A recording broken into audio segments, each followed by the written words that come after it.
Hola, muy buenas. Debía yo la reseña, la crítica alrededor de Proyecto Fin del Mundo, Project Hail Mary, la película de Philip Lord y Christopher Miller, que está en el debate.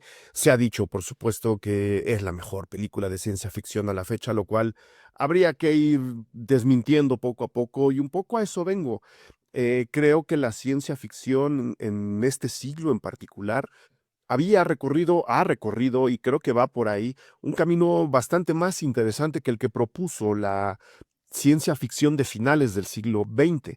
Y vamos a llegar a Armageddon de Michael Bay, ¿no? Que se mueve un poco en el mismo terreno que Proyecto Hail Mary, Proyecto Fin del Mundo. Una película que, para empezar a platicar un poco el asunto, aquí en Cine Garage desarrollamos un curso sobre cine y fin del mundo.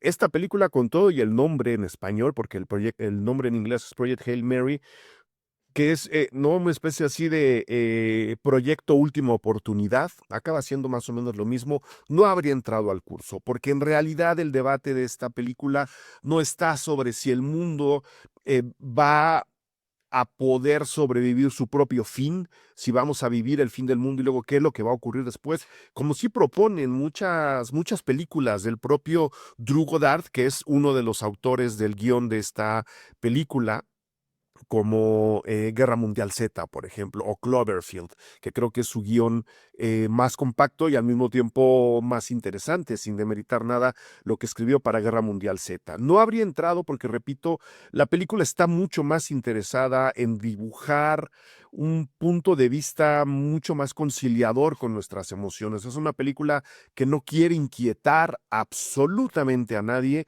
cuando, volviendo a la ciencia ficción de este siglo, lo que se está buscando es lo que J.G. Ballard, uno de los grandes autores de la ciencia ficción, dijo ya hace mucho tiempo. La ciencia ficción debe cumplir, y yo creo firmemente en eso, y ahí hay una lista grande de referencias, debe cumplir con la misión de poner nuestras problemáticas, nuestros cuestionamientos, nuestras inquietudes en la pantalla y magnificarlos para que veamos justo las oscuridades de nuestro presente en un futuro que a veces es mucho más cercano, a veces es bastante más lejano, para tratar de reflexionar alrededor de ella. Pero no, esta película cumple de entrada, y viéndola desde fuera, todas las palomas de una película de diseño de estudio. Y si bien la anécdota pareciera que no está por ahí a la hora de desmontarla y de irla viendo, además, porque la película, y lo siento mucho, es completamente predecible. Sabemos desde un principio que esto no va a llegar a ningún punto ni oscuro, ni inquietante, ni cuestionador, ni siquiera crítico. La anécdota es muy sencilla. Tenemos a Grace, que desde el nombre, ¿no? Ryan Gosling, que lo hace muy bien, la verdad, es de alguna forma el elegido para montarse en una nave, en una misión suicida a una estrella lejana, para tratar de encontrar la solución a la problemática que rodea al Sol. Y él lo descubre a la mitad del viaje, a bastantes más estrellas, bueno, no antes de iniciar, a bastantes más estrellas, que es que algo se las está comiendo. A la hora de que el Sol se está desintegrando, la Tierra evidentemente está en peligro. No es la primera vez que se hace algo así. De hecho, si volteamos al Sunshine de Danny Boyle, estamos también frente a una misión suicida. Acá lo es porque la distancia no permite el regreso.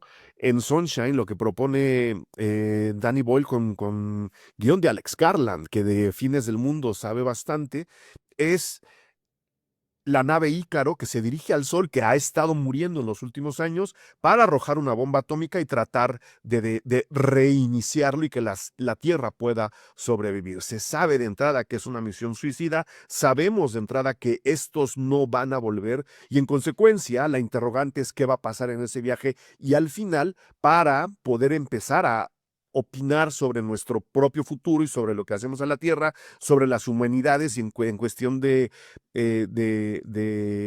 propio Sunshine, incluso qué somos nosotros frente a una deidad como lo ha sido el Sol. Tenemos otro viaje suicida también en 12 monos de Terry Gilliam, que también tenemos a este personaje que está tratando de encontrar la solución a un fin del mundo que él está viviendo, lo mandan al pasado para tratar de rastrear el origen del problema y ver si en ese futuro de donde lo envían corporaciones aliadas con gobiernos. Es una película bastante conspiranoica que también lo es Sunshine y también es Alien, para tratar de arreglar el problema en el futuro. Y tenemos del otro lado, especialmente cuando vemos que Grace tiene contacto con seres extraterrestres, podemos y debemos invariablemente pensar en dos películas. Primero en Arrival y luego en Encuentros cercanos del tercer tipo. Arrival de Denis Villeneuve, Encuentros cercanos de Steven Spielberg. ¿Por qué? Porque en estos dos, habiendo cuestionamientos a lo que es el ser humano, a qué tan humanos somos, a cómo nos comportamos ante los extraños, a qué podemos aprender de ellos, de nosotros a través de ellos, este miedo a lo extraterrestre, y esta sensación de estar minimizado frente a ellos. El problema principal que hay que resolver es el lenguaje. Y tanto Arrival como Encuentros cercanos del tercer tipo, que es referenciada en Proyecto Hail Mary, tienen en primera instancia la problemática del lenguaje. Pues bueno, lo que hace Proyecto Fin del Mundo es sacudirse absolutamente todo esto, aunque tienen ahí las referencias, repito, muy claramente la de Encuentros cercanos del tercer tipo, y resolver el problema de la comunicación de una manera tan elemental, tan fugaz y tan, digamos, poco humana, hablando de un científico como se supone que lo es Grace, que la película, cualquier tipo de profundidad que hubiese alcanzado a este nivel, la pierde en consecuencia y nos acerca mucho más a la facilidad de lectura de Armageddon, porque ya a esas alturas se empieza a dibujar la verdadera, digamos, flecha narrativa de la película, que está mucho más cercana al viaje del héroe de Joseph Campbell que incluso a Wall-E o a Moon, otras películas bastante más desencantadas de ciencia ficción. Yo sé lo que estoy diciendo hablando de Wall-E, y por supuesto está mucho más interesada en construir una figura heroica alrededor de Ryan Gosling. ¿Cuál es el viaje del héroe? Ustedes lo saben, una persona común y corriente, comúnmente alguien a quien los demás consideran perdedor, que tiene que entrar a una aventura, a veces más grande, a veces más pequeña, aprender en el proceso y volver al punto de inicio, con ese aprendizaje aplicado y convertido en alguien mejorado, ¿no? Con lo cual estamos volviendo a los discursos de la ciencia ficción heroica, superheroica de finales del siglo XX y mucho más atrás, con lo que quiero decir que Proyecto Fin del Mundo está dando pasos hacia atrás en la construcción de la ciencia ficción en lugar de dar pasos hacia adelante. ¿Por qué? Porque a la hora de dibujar muy claramente este viaje del héroe, que si bien lo tiene Wall-E, Wall-E todavía tiene tonos mucho más desesperanzados en sus atmósferas y en su discurso, lo que hace Project Hail Mary es decir, este hombre no quiere ser héroe y todos sabemos que lo es, y lo sabemos en el primer instante. En consecuencia, la película se vuelve completamente predecible y sabemos que ningún peligro amenaza a este personaje, que es, yo creo, lo más decepcionante de una película que pintaba para proponer cosas bastante más interesantes, y voy a repetir la lista: Sunshine, 12 monos, Arrival, incluso Interstellar con todo y su final feliz, que esta película se acerca bastante más justo por esa. Wall-E y Moon, que es ahí sí una exploración de las soledades humanas en un planeta, en este caso un satélite, la Luna, desconocido, en donde el humano se enfrenta a sí mismo y se da cuenta que hay un sistema opresor que está minando justo sus parámetros éticos y está minando su propia humanidad a partir y a favor de la explotación. Lo que hace Proyecto Fin del Mundo es empezar a suavizar y a quitarle la espuma a todas estas nubes de inquietud para acercarnos a un mundo tan humano que traiciona por completo el título de la propia película. ¿Qué es lo que estoy diciendo? Todo se humaniza tanto, de tal forma y tan rápido, que la película acaba siendo más un bromance, una especie de comedia, porque la película está contada en tono de comedia y ese no es el problema.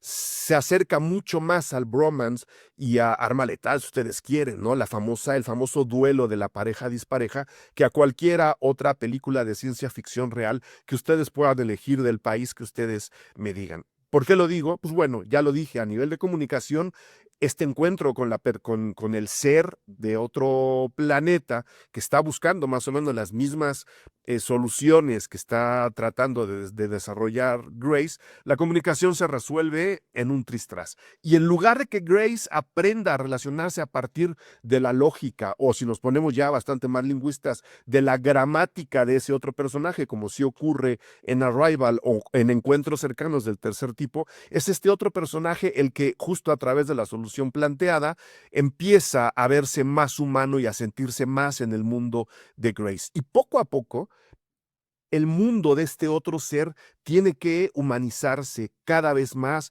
muestra sentimientos, aprende humor, sonríe.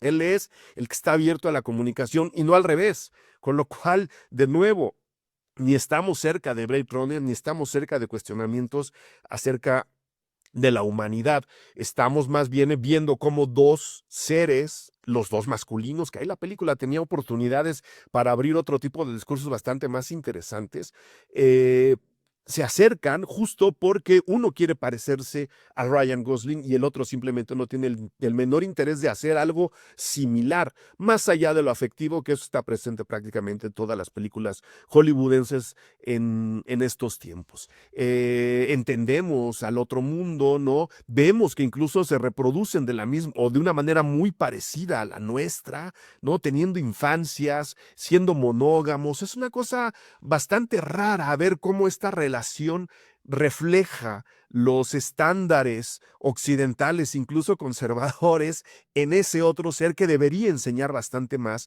a Grace, que simplemente se queda, en teoría, como este astronauta varado en el espacio como un héroe, simplemente él no acaba diciendo, bueno, si el mundo a donde yo voy, y ahí quien quiera encontrar una teoría colonizadora desde la película podrá encontrarla, si el mundo lo puedo hacer a como a mí me gusta, no importa en qué planeta esté, cuál es la inquietud, cuál es el problema, cuál es la oscuridad.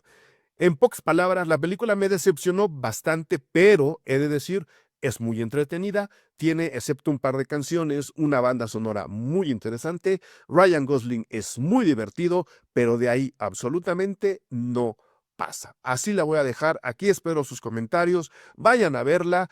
La fotografía la fotografía ahora, ahora les digo es de Greg Fraser, que es el director de fotografía de Dune, completamente desperdiciado para este asunto porque, pensando justo en Moon de Duncan Jones, que es una película bastante más pequeña, creo, y esto es una teoría loca que yo voy a lanzar nada más para cerrar este comentario, que a esta película le habría venido mucho mejor tener menos presupuesto que lo que tuvo al final de cuentas y verse cómo se ve. Ahí la dejo, Proyecto Fin del Mundo, Project Hail Mary, aquí espero sus comentarios.